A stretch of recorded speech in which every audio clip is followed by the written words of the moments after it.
Bienvenue sur ma chaîne YouTube. Ça faisait longtemps que j'avais plus fait une vidéo, donc j'ai décidé de refaire des formats longs parce qu'on m'a posé plusieurs questions. Et sur Instagram, c'est bien un petit peu pour la visibilité, mais je trouve qu'au niveau du développement des sujets, c'est un peu compliqué. Donc si tu es nouveau sur ma chaîne YouTube, ici on parle yoga, pilates, mais aussi dépendance, principalement alcool. Je parle aussi parfois de l'addiction au sucre, d'autres addictions. Mais voilà, c'est principalement l'alcool puisque moi je suis alcoologue, donc spécialisée dans les addictions à l'alcool et je suis passée par tout ce chemin-là.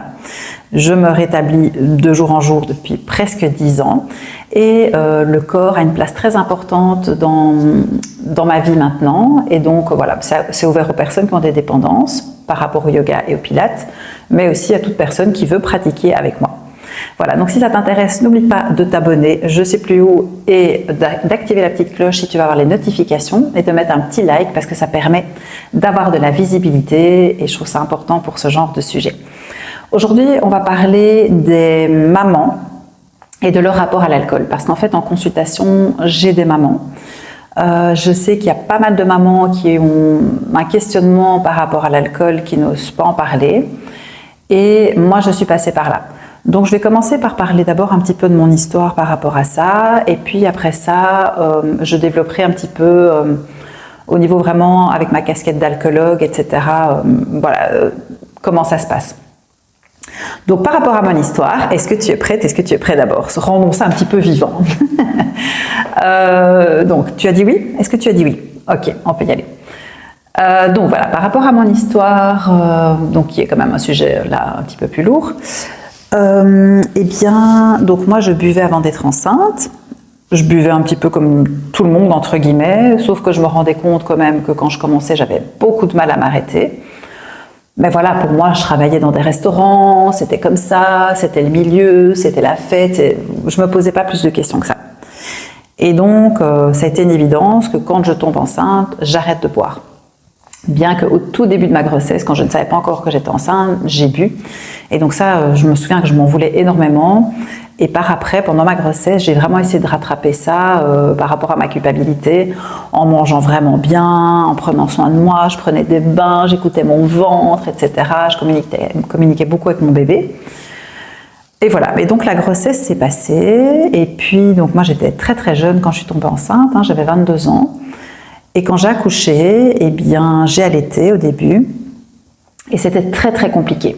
Alors déjà, à l'époque, il faut savoir qu'il y avait beaucoup moins on parlait beaucoup moins de cette bienveillance envers la maman. Donc moi, j'ai eu quand même un accouchement très médicalisé où le gynécologue était en train de rigoler avec le père de ma fille pendant que j'étais en train de pousser. Enfin, il faisait des blagues salaces, etc. Enfin, vraiment, des genres, quoi. Et ils y ont été au forceps, enfin le gynécologue a été au forceps, etc. pour la faire sortir. Enfin voilà, c'était vraiment un truc, j'ai très très mal supporté la péridurale, enfin j'étais vraiment pas bien.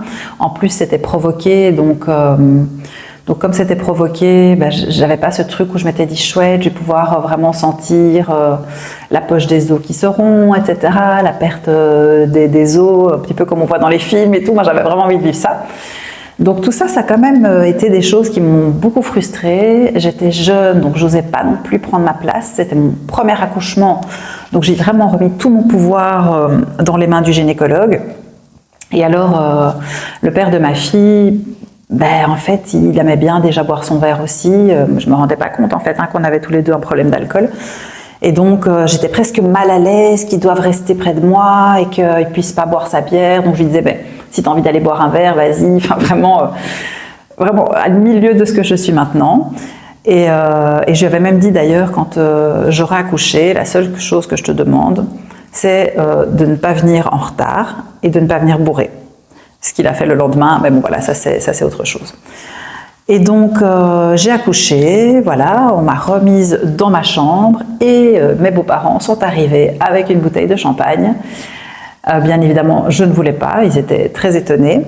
Et alors, il y avait ce truc aussi où ma famille a voulu mettre, ils sont aussi venus avec une bouteille de champagne et ils voulaient tremper leurs doigts et mettre sur la bouche de ma fille. Donc là, par contre, j'ai quand même réussi à m'opposer. Je trouvais ça vraiment choquant. J'ai dit, ah non, ça c'est hors de question. Oh, Laurence dit vraiment un peu genre, quel rabat-joie celle-là, quoi. Donc voilà un petit peu mon début dans la maternité qui était pour moi très compliqué. J'arrivais pas à prendre ma place. Et puis, je me sentais quand même finalement très très seule avec ma fille, malgré que je sois en couple. Et alors, le postpartum, c'est quelque chose non plus dont on ne parlait pas spécialement. En tout cas, moi, on m'en a pas parlé, je ne savais pas ce que c'était. Et donc, je me suis retrouvée à la maison dans un état pitoyable, vraiment pitoyable, au bout du rouleau. L'allaitement, j'avais beaucoup de mal. Voilà, c'est ça que je voulais raconter. C'est qu'à l'hôpital, j'arrivais pas en fait à allaiter. Parce qu'en fait, l'oreille de mon sein était élargie et donc il fallait un petit peu stimuler pour que ce soit pointu ou que l'enfant stimule. Hein. Et donc moi je ne savais pas, j'osais même pas toucher ma poitrine ni rien. Et donc l'infirmière est arrivée, elle a pressé mon sein, elle a mis la bouche du bébé dedans et puis elle a fait « Oh ça ne va pas, on va mettre une tétrelle ». Et donc je me suis retrouvée avec une tétrelle. Pour les personnes qui ne savent pas, c'est un truc un peu en espèce de plastique avec une ventouse et avec le petit bout au bout, un peu, ça imite un petit peu le biberon. Et donc voilà, en fait j'étais là toujours en train de mettre cette tétrelle, d'essayer de mettre mon enfant et l'horreur quoi, j'avais super mal, enfin c'était horrible. Mais je voulais à tout prix allaiter parce qu'on avait tellement dit que c'était bon et tout, que je m'étais dit il faut que j'allaite quoi. Et donc je suis rentrée à la maison dans cet état, avec cette tétrelle, ce truc d'avoir ces hormones qui retombent et je suis hyper mal. Ma belle-mère était très très présente, ce qui avec le recul était chouette, mais en même temps j'avais pas l'habitude non plus de toute cette attention et moi je voulais essayer d'apprendre à connaître mon bébé et voilà, je me sentais un petit peu envahie. Et là encore une fois j'arrivais pas à le dire parce qu'en fait là maintenant, ça se reproduirait. D'ailleurs, je suis tombée enceinte de jumeaux en tant que maman solo et ça a été tout à fait différent. Bon, déjà, je buvais pas avant, mais voilà, j'ai pu trouver de l'aide, mais j'ai pu aussi dire quand j'avais besoin d'être seule avec mon bébé, quand je voulais des visites, quand je n'en voulais pas. Et donc tout ça, c'est hyper important, quoi. Donc voilà, je me retrouve à la maison, une belle-mère très présente, et moi quand même des moments très très seuls où voilà, je me sens mal et tout. Et donc là, j'ai envie de boire. J'ai envie de boire, mais je sais que je suis en train d'allaiter et donc que je peux pas. Donc il y a un peu ce conflit intérieur en moi où j'ai envie de retrouver un petit peu ma vie d'avant et en même temps j'ai envie d'être vraiment une bonne maman et de bien donner ce qu'il faut à mon enfant, etc. Entre-temps, je teste quand même finalement l'allaitement sans cette fameuse tétrelle et j'y arrive très très bien en fait. Hein. Les mamans sont faites pour donner à manger à leur enfant quand on a envie. Hein. Je ne suis pas en train de dire qu'il faut absolument allaiter, mais en tout cas, quand on veut le faire, on sait le faire. Et donc, voilà, j'étais un petit peu dans ce conflit, je ne savais pas trop quoi faire. Et finalement, j'ai bu mon premier verre en me disant, en fait, si j'espace par rapport à l'allaitement, c'est un petit peu comme avec le café. On dit, oui, tu peux boire un café, mais bois-le 2 heures après que tu aies allaité ou 2 heures avant d'avoir allaité, etc. pour qu'il y ait ce laps de temps. Donc il y avait quand même une culpabilité en moi de le faire, mais je sentais quand même que j'avais envie. Et donc finalement j'ai arrêté l'allaitement assez rapidement. J'ai quand même allaité pendant 2 mois et demi, 3 mois, mais j'étais en pleurs tout le temps en fait. J'étais tout le temps en train de pleurer. Alors je devais allaiter dans la chambre parce que le papa de ma fille n'aimait pas que j'allaite devant les gens, donc il y avait aussi cette honte. Je me sentais très isolée parce qu'il y avait toujours des gens qui venaient, mais en fait quand ma fille voulait boire, je devais toujours aller dans la chambre m'isoler. Et en plus comme elle avait beaucoup de coliques, elle avait envie de téter et donc il y avait un petit peu ce truc de elle veut téter, donc elle veut mon sein, mais en même temps ça lui fait mal parce que ça la fait digérer et donc il y avait ce cercle vicieux où elle était tout le temps sur ma poitrine et en même temps j'en pouvais plus quoi. Et donc à un moment donné je me suis dit bon tant pis, j'arrête, biberon. Et donc là libération et porte ouverte directement à l'alcool. Alors moi, il faut savoir aussi que le père de ma fille travaillait dans les restaurants, hein, c'est comme ça qu'on s'est rencontrés, moi aussi je travaillais dans des restaurants à ce moment-là, et donc il travaillait un service coupé, c'est-à-dire qu'il travaillait le temps de midi et le soir, donc le soir j'étais seule. Et comme j'étais seule le soir, voilà, moi je disais oh, je m'ennuie le soir, etc. Et donc on s'est dit moi je vais boire ma bouteille de vin, mon verre de vin normalement, en l'attendant quoi. Mais pour lui c'était aussi quelque chose de normal, il voyait pas du tout le mal à ça. Et donc c'est vrai que le soir, voilà, je commençais à boire seule. Et là, pour moi, ça a été une période vraiment horrible. Parce que une fois que ma fille était au lit, je buvais. Ça augmentait mon sentiment de solitude. Et plus ça augmentait mon sentiment de solitude, plus je buvais. Ça augmentait aussi mon sentiment de culpabilité. Et donc, il y avait ce conflit où je voulais être une bonne mère, de nouveau, pardon, et en même temps, ce besoin comme ça de m'échapper, de décompresser, d'être là, d'être seule, à donner le bain, à donner à manger, d'avoir envie de partager ça avec mon compagnon, d'avoir vécu quand même une grossesse très très seule. Donc tout ça était vraiment très compliqué. Et puis voilà, en fait, je réfléchis, désolée, moi en plus je fais pas de coupure, donc ça va être une vidéo peinture nature, comme si on était en train de discuter en fait. Moi je préfère faire comme ça, sinon je fais jamais de vidéo. Donc alors après ça, voilà, mon conjoint a commencé à ne plus travailler, il avait changé de boulot, il y avait une phase où il ne travaillait plus. Et en fait là, moi j'ai sauté sur l'occasion pour avoir une nouvelle vie. Donc entre-temps, j'ai fait des études d'esthéticienne, 2 jours par semaine. Donc la journée, elle allait à ce moment-là chez ma belle-mère et j'ai commencé à reprendre des études parce que j'avais pas terminé mes études à l'université et je resterais quand même très frustrée. Je voulais pas rester dans des restaurants toute ma vie.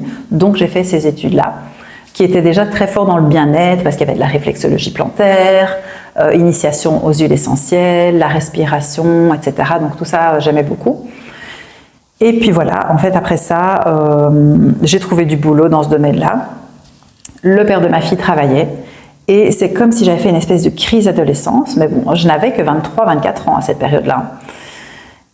Et en fait, ce que je faisais, c'est qu'à mon travail, je travaillais, etc. À la fin de la journée, je sortais avec mes collègues, je rentrais parfois à 6 heures du matin, je prenais une douche, je faisais un bisou à ma fille, je laissais le père de ma fille avec ma fille et je repartais travailler.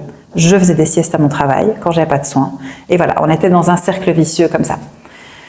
Et là, en fait, j'ai carrément pété les plombs. Et en même temps, j'étais dans du bien-être, dans un centre où on était dans vraiment le développement personnel, le développement spirituel, il y avait plein de thérapeutes, etc. Et donc là, j'ai décidé de quitter le père de ma fille. Et quand j'ai quitté le père de ma fille, ben là, en fait, j'ai vraiment eu 2 vies. C'est-à-dire que quand j'avais ma fille, j'essayais vraiment d'être la bonne maman, d'être vraiment là pour ma fille, j'étais super marrante, j'essayais vraiment d'avoir un côté où je voulais la rendre bien, de la faire rire, d'être à l'écoute d'elle, d'avoir de la communication avec elle. Et puis dès qu'elle retournait chez son père, eh bien moi je sortais, c'était la porte ouverte, entre guillemets, à toutes les dérives, quoi. Et ça a duré comme ça pendant quelques années. Parce qu'en fait, j'avais pas un espèce d'équilibre, mais voilà, j'arrivais finalement à me déculpabiliser quand j'avais ma fille, parce que dans mon optique, j'étais quand même une bonne maman. En tout cas, j'essayais de l'être le plus possible. Et quand elle n'était pas là, je vivais ma jeunesse, entre guillemets, quoi. Jusqu'à ce que finalement, je perds la maîtrise. Parce que tôt ou tard, à un moment donné, on perd la maîtrise. Et donc, à ce moment-là, ça a commencé à se mélanger. C'est-à-dire que j'ai commencé à boire le soir quand ma fille était là. C'est déjà arrivé que j'aille pas la récupérer chez ses grands-parents le lendemain parce que je disais que j'étais malade alors que j'avais trop bu la veille. Et donc ça a été l'escalade un petit peu comme ça. Voilà, donc ça c'est un peu pour mon histoire par rapport à ça, jusqu'à ce que j'arrive au rétablissement, que j'arrête de boire, etc. Et que j'en parle avec ma fille, qui pour elle, finalement, ne se rendait pas compte que j'avais un problème d'alcool jusqu'à ce que j'arrête. Et c'est là qu'elle m'a dit, maman, et donc là elle était déjà plus grande, elle m'a dit, maman, en fait, maintenant que tu as arrêté de boire, je trouve que tu es vraiment là. Tu es vraiment différente dans ta façon d'être. Même si je ne te voyais pas spécialement boire devant moi, etc., même si c'est déjà arrivé, mais dans des fêtes de famille, des choses comme ça, je vois la différence maintenant. Et ça m'a beaucoup touchée parce que je me suis rendu compte que c'est pas parce qu'on scinde notre vie entre j'ai ces moments un peu de défonce où je suis complètement à l'ouest et tout, mais quand mes enfants sont là, finalement je suis très très bien. Parce qu'au final, on est, et là je remets ma casquette d'alcoologue, on est dans la dépendance active en fait. On s'en rend pas compte, mais on a des comportements dans notre quotidien où on est là sans être vraiment là. Parce que la dépendance est active. C'est-à-dire que quand on arrête de boire, il y a une espèce de... Moi, j'aime bien toujours prendre un petit peu cette image. C'est comme s'il y avait un petit fil dans notre cerveau avec un interrupteur. Et quand on arrête de boire, l'interrupteur, il est simplement éteint. Et comme il est éteint, on fonctionne tout à fait d'une autre manière. Alors que quand on boit régulièrement, le petit interrupteur, il est toujours allumé. Ce qui fait qu'on n'a pas le même caractère. Et donc ça, je parle quand on a vraiment une dépendance à l'alcool, que c'est vraiment là pour colmater des choses, que c'est là quand même depuis longtemps, qu'il y a une perte de maîtrise quand même régulière. Donc c'est différent pour une maman qui va boire son verre peut-être tous les soirs et qui n'aura pas de problème en fait dans sa personnalité. Je ne sais pas si vous voyez la différence. N'hésitez pas à me mettre des commentaires avec vos questions, vos réflexions, parce que je peux vraiment y répondre et refaire des vidéos plus complètes si vous voulez par rapport à ça. Et donc c'est vraiment au moment où j'ai arrêté que je me suis rendu compte qu'en fait finalement, j'étais pas une si bonne maman que ça. Et qu'il y a plein de moments où l'alcool est quand même passé avant elle, où mes relations sont passées avant elle, où il y a ce côté, je voulais pas boire en étant avec elle. Donc, qu'est-ce que je faisais? En fait, je travaillais beaucoup plus, parce que j'avais retravaillé aussi dans des restaurants. Et donc, c'était pas vraiment moi qui décidais de boire. En fait, c'était mon travail qui faisait que, voilà, j'avais pas ma fille et en conséquence, je pouvais boire parce que je travaillais. Vous voyez, tout le process, c'est quand même quelque chose de très subtil. En fait, on se ment énormément à soi-même quand on est dans l'alcool. Voilà. Alors, je vais pas vous raconter toute mon histoire. Il y a d'autres vidéos là-dessus, mais voilà, si vous avez des questions, n'hésitez pas à me les poser en commentaire. Et puis, voilà, là, je vais mettre ma casquette d'alcoologue, de nouveau. Alors, l'alcool chez les mamans, c'est quoi? Eh bien, c'est quelque chose qui peut vraiment venir d'une manière subtile. Donc déjà, je veux qu'on enlève cette idée de la maman qui boit, c'est celle, l'extrême, qui est dans la rue, en train de mendier, qui a perdu la garde de ses enfants. On est très, très, très, très loin de ça, hein. Dans vraiment beaucoup de cas, on est très, très loin de ça. Cette image qu'on a là, c'est vraiment un biais cognitif, c'est une image... voilà, des images qu'on peut avoir par rapport à l'alcool, etc., qu'on est en train de déconstruire ici avec les années, ça commence petit à petit à se faire, mais il y a encore beaucoup de préjugés là-dessus. Voilà, préjugés, c'est ce mot-là que je cherchais, et donc les mamans peuvent justement mettre beaucoup de temps à chercher de l'aide par rapport à ça, parce qu'il y a la honte, il y a la culpabilité, il y a un petit peu cette image de la femme qui nourrit ses enfants, qui ne peut pas avoir à la bouche je ne vais pas dire le mot parce que sinon ma vidéo va être coupée, mais d'un homme, hein, on ne peut pas avoir ça dans la bouche, et on ne peut pas avoir de l'alcool dans la bouche, parce que sinon on est la bitch et l'alcoolique, vous voyez ce que je veux dire? Donc la mère, il y a un peu ce graal de la mère supérieure qui est là et qui doit être parfaite, etc. Et puis il y a la femme, la débauchée, qui serait une femme sans enfant, un petit peu volage, etc. Et les deux ne peuvent pas coexister. Et les deux ont des images très très lourdes en fait. Parce que la mère doit être la femme parfaite, et la femme qui boit, ou qui est très libre dans sa vie, etc., c'est la femme la débauchée, quoi. Et donc, la femme bien, c'est quoi? La femme bien, c'est celle au lit qui va satisfaire son homme, mais en même temps qui n'est pas débauchée, qui va pouvoir boire son verre correctement, en prenant soin de ses enfants de manière correcte également. Elle va faire de bons petits plats, préparer maison. Enfin, vous voyez ce truc, le Brie van de Kamp. Mais Brie van de Kamp, si vous connaissez les Desperate Housewives, elle a quand même des ombres. Hein, parce qu'en fait, on a toutes des ombres. Et tous, les hommes aussi. Hein, donc il faut vraiment s'enlever cette idée de l'alcool égale la fille débauchée, quoi. Ça n'a rien à voir. Ça n'a rien à voir. En fait, l'alcool peut désinhiber, mais que ce soit les hommes ou les femmes, en fait. Et donc, c'est clair qu'il peut y avoir ce côté, on va être beaucoup plus ouverte, etc. Mais pourquoi? Parce que parfois, il y a un peu justement ce côté timide, réservé, et ça va permettre de se libérer. Donc, l'alcool a des fonctions. Et la fonction première de l'alcool, c'est soit d'être bien socialement, soit de s'apaiser, soit de se détendre, soit de faire comme tout le monde, soit parce que dans la famille on l'a fait. Il y a des fonctions premières à l'alcool. On ne se dit pas moi j'ai envie de devenir alcoolique, et d'ailleurs ce terme aussi il est enlevé de plus en plus souvent parce qu'il est péjoratif. Donc avoir un problème de relation à l'alcool, c'est beaucoup plus subtil que ça. C'est quelque chose qui s'installe sournoisement et qui concerne beaucoup de mamans, soit qui me regardent, soit des mamans que vous rencontrez à l'école régulièrement et vous n'avez même pas idée en fait qu'elles vivent ça. Pourquoi? Parce qu'elles vont peut-être boire 2-3 verres par jour, mais ça va être quoi? Ça va être dans la partie de la tempête émotionnelle des enfants, et ça s'est inscrit parfois beaucoup plus justement après avoir eu un enfant. Donc boum, hop, il y a cette culpabilité. Je deviens maman, je devrais être heureuse, j'ai tout, j'ai la maison, le mari, le chien, l'enfant, très stéréotype aussi, et pourtant, je tombe dans l'alcool. Comment ça se fait? En fait, l'alcool attire l'alcool. Donc, plus on va boire, plus on aura envie de boire. Donc, il y a plein de facteurs qui accélèrent cette descente vers l'alcool, donc qui ont lieu avant la grossesse, et donc qui peuvent avoir lieu avant 25 ans. Donc je ne vais pas vous faire tout un cours là-dessus parce que sinon ça va être très très long, mais il y a des accélérateurs. Et puis quand on a la grossesse, on est dans des hormones de bien-être, tout va bien, et donc c'est pour ça qu'il y a beaucoup de femmes qui ont très facile à ne pas boire pendant la grossesse, et qui se disent en fait j'ai aucun problème d'alcool. C'est ce que j'ai eu. Je me suis dit en fait pour moi c'est facile de ne pas boire. Donc je peux tout à fait reboire un verre de temps en temps après. Sauf qu'après il y a quoi? Il y a la chute d'hormones. Donc la chute d'hormones fait qu'il y a plein d'émotions, etc. L'alcool et les émotions, c'est très très lié. Donc il y a le petit verre un petit peu, et c'est très glamourisé, le fait de « Ah, les mamans qui n'en peuvent plus, les verres, on va se bourrer la gueule, etc. » Alors j'ai beaucoup d'humour, mais là-dessus, maintenant, je commence à en avoir un petit peu moins, même si je peux encore rigoler de ça pour les personnes, entre guillemets, normales, qui n'ont pas de problème avec l'alcool. Mais ça culpabilise tellement beaucoup de mamans, quoi. Et donc ça, il faut que vous vous rendiez compte que toute cette image qu'il y a autour de la maman qui décompresse autour de l'alcool, etc. Si vous avez un problème avec l'alcool, c'est normal. C'est normal, c'est une drogue.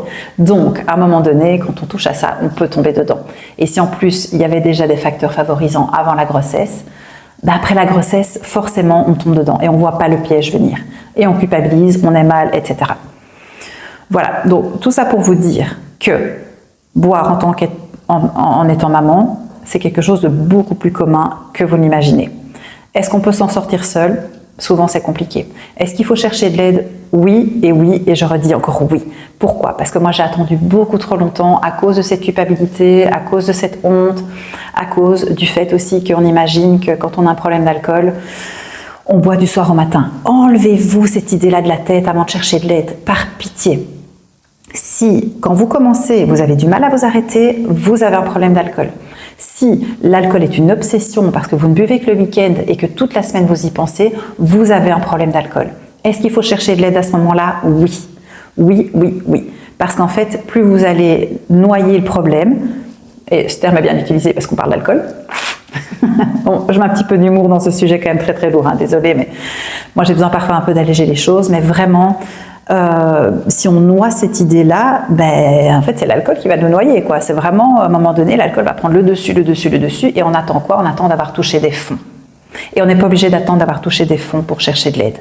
Parce qu'en fait, si vous comprenez le piège dans lequel vous êtes tombé, vous mettez des choses en place, vous êtes soutenu, ça va tout changer en fait. Ça va tout changer parce que vous allez prendre vraiment le problème directement. Et en fait, l'alcool, c'est vraiment une ligne dans le temps. Ça veut dire que plus vous allez vous alcooliser, plus vous allez risquer de tomber dans une partie de l'alcoolisation qui devient irréversible. C'est-à-dire que vous allez arriver dans un alcoolisme chronique. Et ça prend des années. Ça peut vraiment prendre des années. Ça peut prendre 20, 30, 40 ans. C'est pour ça qu'on se retrouve parfois avec des femmes de 40, 50, 60 ans qui se réveillent à un moment donné et qui se disent « mais j'ai un problème d'alcool » et qui sont finalement ravagées physiquement, qui ont parfois pas tout perdu, mais parfois qui ont perdu quand même toute une partie de l'enfance de leurs enfants, etc. à cause de ça. Donc n'attendez pas ça. La vie passe très très vite. Quand on boit, le temps passe encore plus vite parce qu'on est toujours en train de se remettre, etc. Et alors l'après-ménopause, j'en ferai une vidéo, accélère aussi cette alcoolisation. Donc une fois qu'on a eu de l'alcool comme ça toute sa vie, on arrive en pré-ménopause, ménopause, et tout d'un coup on se rend compte qu'on a encore plus de mal à arrêter de boire et on a envie d'encore plus boire. Donc la femme par rapport à l'alcool n'est pas égale à l'homme. Et beaucoup de femmes ont honte de demander de l'aide. L'homme a beaucoup plus facile en fait à demander de l'aide. Et souvent il le fait en présentiel. Parce que l'homme qui boit, c'est un bon vivant. Voilà, à un moment donné, il est tombé dedans parce que peut-être il est un peu exagéré. Mais il y a quand même beaucoup moins de lourdeur, d'étiquette, etc. par rapport aux hommes. Et donc, si tu es une femme, si vous êtes une femme, que vous me regardez ou vous connaissez des femmes qui vivent ça, moi, je les accompagne et je le fais en ligne. Alors, on peut le faire en présentiel. Je le fais en Belgique pour l'instant. Mais en ligne, pourquoi? Parce que justement, il y a ce côté, on peut le faire à la maison. Les enfants sont à l'école, peut-être le mari travaille. Je peux trouver un temps de midi quand je suis à mon travail, peut-être pour faire ma consultation, etc. Parce qu'il y a encore énormément cette honte. Mais Moi, je vais jamais vous juger, je suis passée par là, c'est pour ça que je raconte mon histoire. Et ça vaut vraiment la peine, en fait, de prendre ça en main et de pas chercher à d'abord régler un petit peu tous ces problèmes d'enfance et machin, etc. Il faut d'abord vraiment se confronter à l'alcool et dire, ok, on fait un état des lieux, on en est où là? On en est où dans la consommation? Sans jugement, hein, je suis pas du tout là pour dire, ah gna gna, on en est là. Pas du tout, mais c'est pour dire, ok, là, attention. Et moi, je peux vous situer un petit peu, ok, vous en êtes là, quel est le but? Est-ce que c'est d'arrêter complètement, de se libérer complètement de l'alcool, ou est-ce que c'est de réguler? Il y a des gens qui viennent me voir qui veulent réguler. Il y en a avec qui je pourrais le faire, et il y en a, je veux dire, on peut essayer, mais ça va être compliqué. Mais je vais toujours aller à votre rythme. Voilà, je vais m'arrêter là pour pas que ce soit trop long. Si vous avez des questions, vous pouvez aussi me les envoyer en privé, si vous n'avez pas envie de les mettre en commentaire. Vous avez dans la bio le lien de mon WhatsApp avec une question préenregistrée avec je voudrais une consultation, mais vous pouvez changer et mettre je veux plus d'informations ou simplement m'envoyer ça pour ouvrir la conversation sans réserver directement une consultation. Les consultations durent 1 heure. On les fait à son rythme, donc on fait une première consultation et à la fin, je fais un espèce de petit diagnostic et voilà, je fais une proposition après de est-ce qu'on continue pas, et vous aussi, vous me dites votre ressenti par rapport à ça. Ça dure 1 heure à l'heure où je tourne cette vidéo et c'est 75 €, 75 €. Je le dis dans les 2 langues parce que c'est toujours bien, comme ça je montre que je peux m'adapter. Et pour l'instant, j'ai encore de la place, donc à l'heure où je tourne cette vidéo, si jamais tu regardes cette vidéo, je n'ai plus de place, envoie-moi un petit message privé, je peux t'envoyer d'autres personnes, vers d'autres personnes que je connais, qui sont très très bien aussi, parce que je suis très très bien pour t'accompagner, enfin j'espère en tout cas, j'ose le dire. En tout cas, pour revenir dans du sérieux, j'ai vraiment de très très chouettes personnes, des belles personnes, qui n'ont pas tout perdu, qui sont pas dans la rue, qui ont un travail, qui ont une situation, qui sont des femmes d'affaires, qui sont parfois des mamans à la maison, des femmes qui veulent des enfants, qui n'en ont pas encore, qui veulent arrêter de boire avant d'avoir des enfants. Et en fait, c'est super de vous accompagner. Donc vraiment, vraiment, n'ayez pas peur, allez-y, passez le pas. Et en tout cas, voilà, si cette vidéo vous a plu, likez-la, partagez-la et je vous retrouve dans une prochaine vidéo.